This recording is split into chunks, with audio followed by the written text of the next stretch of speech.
The news across Europe has been about political earthquakes. Populist parties on the far right and left trouncing mainstream politics in a variety of countries in the weekend's European elections. But as the votes were tallied, the new look European Parliament in fact looks much like the old one. At its core, some 2/3 of seats have remained where they were, with the big main party blocs. It was in national politics, in country after country, that anything seismic was happening. In France, our people demand a single policy, the policy of the French, for the French, with the French. The aggressively anti-EU, anti-immigration National Front won outright against the mainstream political parties. And in Britain, I don't just want Britain to leave the European Union, I want Europe to leave the European Union. The UK Independence Party becoming the first minority party in Britain to win over the major ones in a nationwide vote in more than 100 years.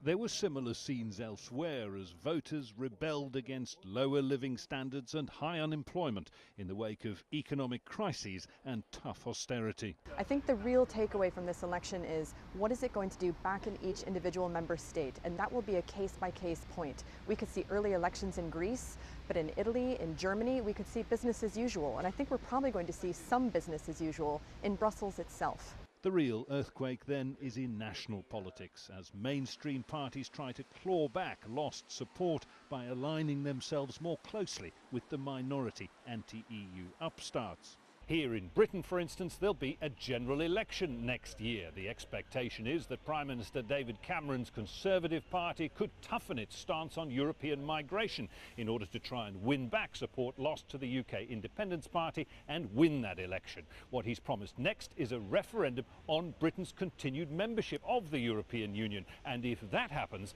David Cameron could find himself under pressure to vote no. And if Britain is any example to go by, that may be the real consequence of the European election, changes in national politics that could wear away at the European project itself. Jonah Hull, Al Jazeera, London.